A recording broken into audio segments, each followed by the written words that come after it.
Matt Murschel, welcome back to T-Town. I hope you're having a great day, man. Yeah, really good. How are you guys doing today? Hey, listen. It's been 180 days, one day closer to college football and one day further away from 44 to 16 in Santa Clara. Yeah, I'm sure you continue to put that back in the rearview mirror and not to focus on that and focus more on what's going to happen this upcoming season, which we hope will be another great college football season. Hey, Matt, when you look at Alabama, what do you see in 2019? Well, I think the thing that is interesting to me is just, every year in and year out, we see one under Nick Saban, this program has had, to face off-season changes. We've seen the plethora of assistant coaches that have had to, have left and gone otherwhere, become coaches in some cases, in other cases become assistants. And every year it just seems like Nick Saban continues to pull guys out of the hat that are able to step in there at the coordinator's position. I think to me that's what I'm interested in seeing with this team moving forward is just, how do they come off that devastating loss to Clemson in the title game, and how do they do it with new coordinators and basically, a new faces on the sidelines for them. Well, and you look at all the new coaches. You always ask the question. I know I do in Tuscaloosa. When is all these coaching changes going to catch up with Nick Saban? Yeah, and that's got to be the big question mark, because I think Alabama has been one or two over the last 5 or 6 years, but you're seeing programs like Clemson. One of the reasons that Clemson has found its way to the top of the mountaintop is because of the fact that they have almost virtually no change when it comes to their coaching staff. They've been able to keep coaches around for a long time. I think Chad Morris was the last assistant or last coordinator to leave that program, and that was maybe 3 or 4 years ago.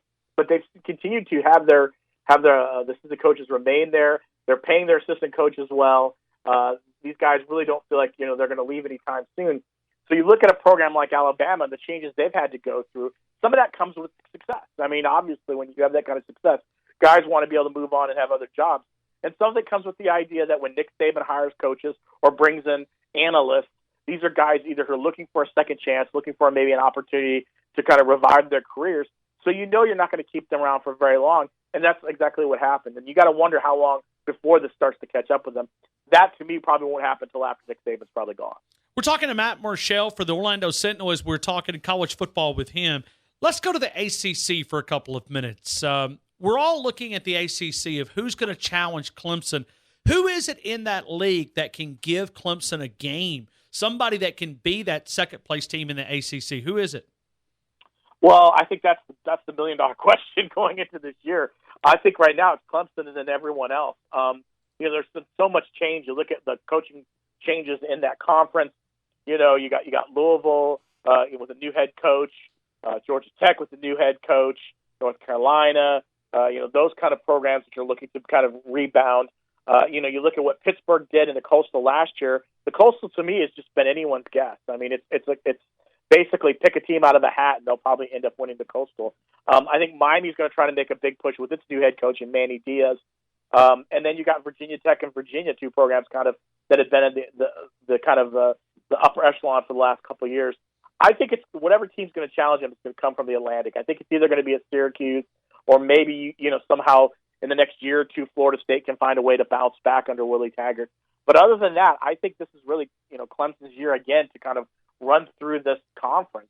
There doesn't seem to be anybody right now that seems to have the horses that's going to be able to compete with this program. I mean, when you look at what recruiting they've been able to do, the Tigers have done a great job. Dabo Swinney's done a great job. He looks like he's going to have the number one class in 2020, or at least he's going to go at really hard at getting the number one class in 2020. So to me, this is where Clemson is kind of separating itself from the rest of the pack when you look at the ACC. Hey, Matt, you live in that state. You cover college football from a national perspective, but you always have your finger on the pulse from the local perspective. How shocked were you when you see Alabama's doing a 2-for-1 with South Florida?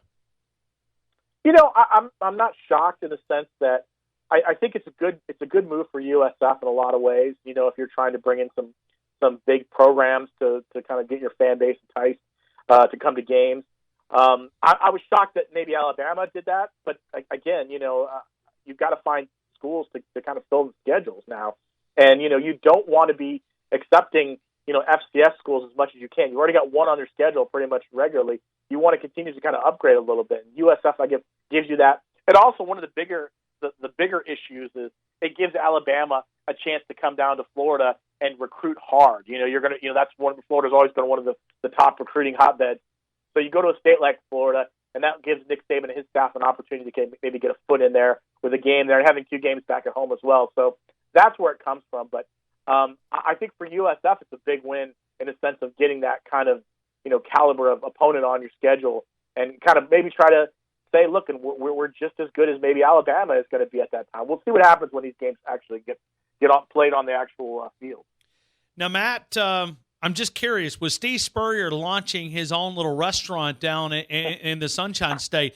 Does he give a special discount to but current media members? I mean, Steve Spurrier always liked that jab with back and forth with the media. Do you guys get a discount down there? Not that I'm aware of. Okay. It'd be great to have one. But listen, I mean, I think it's great. I think anytime you can get Steve in the public eye, whether it was just being in the AAF, with the Alliance League, or whether it's running a restaurant, I think no one has that kind of personality like Steve Spurrier. And I can imagine him, at that restaurant, greeting customers and fans and stuff. And I think it'll probably do a really good business. Now, whether he's there every day, that'll be another story. Now, where's the actual restaurant going to be located? It's going to be in Gainesville, from what I understand. And I mean, again, this is in the early stages. I think he's still trying to find a partner to go with them. But they feel like this is going to be a big deal. This kind of reminds me of, there's a restaurant chain, Shula's, it's based on Don Shula, Sure. the former Miami coach. That's kind of the feeling I get where you attach your name to a restaurant. And, I'm sure there's going to be all sorts of fun little jabs on the menu and on the drink specials as well. Maybe some of the other SEC opponents that he used to face. Let me ask you about Dan Mullen and the Gators. What's your expectations for 2019 for Dan Mullen and the Florida Gators? Well, I expect them to compete in the East. I mean, I know that Georgia's going to be the favorite, but I still think they're going to be right there as well. I mean, listen, I thought the job he did last year was amazing. I mean, he came into a program that really was kind of reeling a little bit under Jim McElwain, that whole mess with what happened with him and the way he left the program. I think Mullen did a great job of kind of reviving the offense, getting the program back to where it was during the days when he was assistant coach under Urban Meyer there, in the mid-2000s. And to get to a New Year's Six bowl game was, I thought, an amazing accomplishment. To win one was an amazing accomplishment for them. I expect this year to do the same thing. I mean, Felipe Franks played a lot better last year than he did this previous 2 years. I think he's got an opportunity to really grow. If they can stay healthy, if they can restock the depth on the roster at defensive positions, which they lost to some guys for the NFL, I think there's an opportunity to compete. To me, this is always going to come down to that Georgia game, in Jacksonville in mid-October. That's the game, to me, that will decide what happens to the East. But I expect them to be right there as well. They probably will enter the season as at least a top 10 preseason team going in based on what they did last year. Hey, Matt, I'd love to be able to get your opinion, and I know we're all still trying to shape our opinion. We're kind of watching this play out. We watched the NCAA and Mark Emmert look at the state of California and say, listen, you're not going to be participating in championships if this bill passes through. It did today. It moved to that next level. The state of California is a step ahead when we talk about making money off their own name, image, likeness beginning in 2023. I'd love to hear your thoughts, your analysis of what's taking place out on the West Coast. Well, this is a worst-case scenario for Mark Emmert. I mean, listen, they slowly have been kind of dipping their toe into the pool of idea of what are we going to do when it comes to student-athletes' name, image, and likeness. Are they going to be able to profit for them? The NCAA established a working group basically looking at those kind of issues facing that, one that wasn't going to actually even, branch out and look at idea of actually paying student-athletes. But now you look over in California legislators continue to move forward with this. If this passes, I know Mark Emmert has sent his little, thump, his chest a little bit by sending the letter saying, you can't do this and we aren't going to, host championships, in your state and we're not going to have you be able to, to come to championships. But I think this would be the next big step to really starting to see the NCAA open up how it handles that issue, whether or not they'll start paying players or not. I think this is something they didn't want to deal with, at least for the next 3 or 4 years.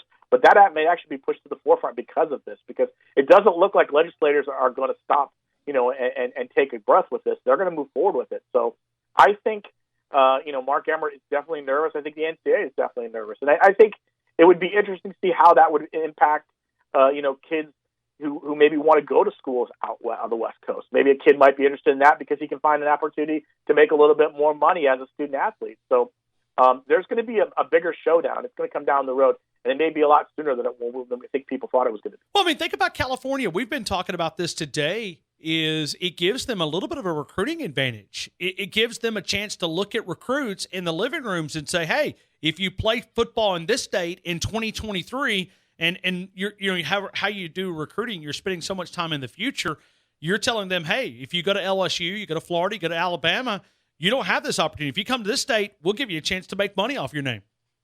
Yeah, and again, I think the bigger issue is going to be how it's set up. Once it's eventually done, is it going to be put in like a trust fund where athletes are able to get it once they're done completing the schoolwork?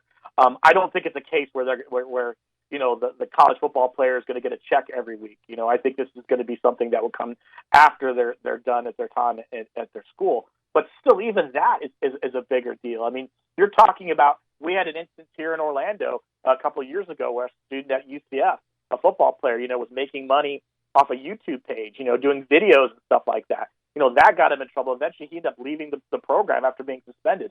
That kind of could open the door there for athletes to do those kind of things. Maybe have their own brands. Maybe still selling, their own shoes or their own clothing lines, depending on what's going on.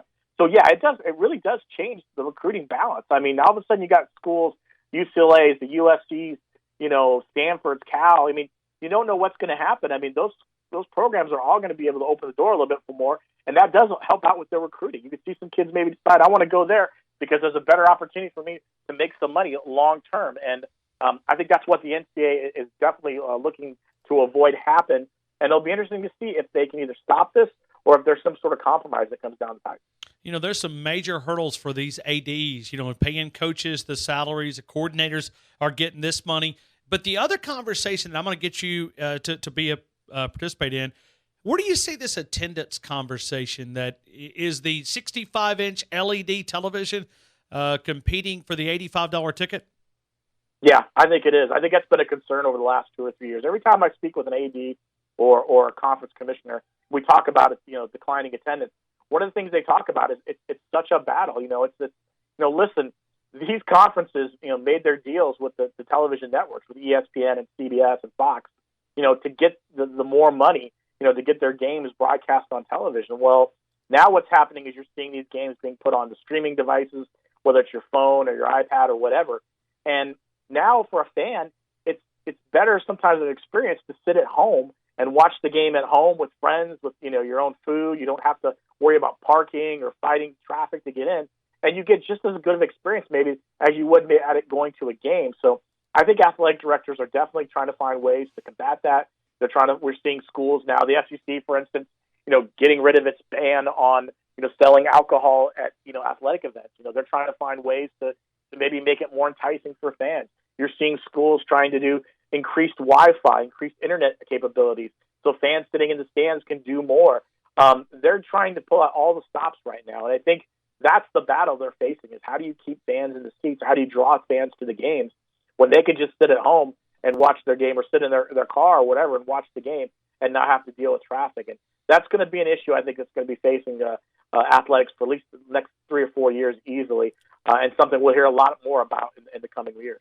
You can read his work on the OrlandoSentinel.com. You can subscribe on your podcast to Gridiron 365, National College Football writer for the Orlando Sentinel. It is Matt Murschel. You can connect with him on the Twitter account, OS Matt Murschel, OS Matt Murschel. Matt, we'll see you in 20 days in Hoover, Alabama at the SEC Media Days. Thank you so much for making us part of your afternoon. No problem. Thank you. We're looking forward to it.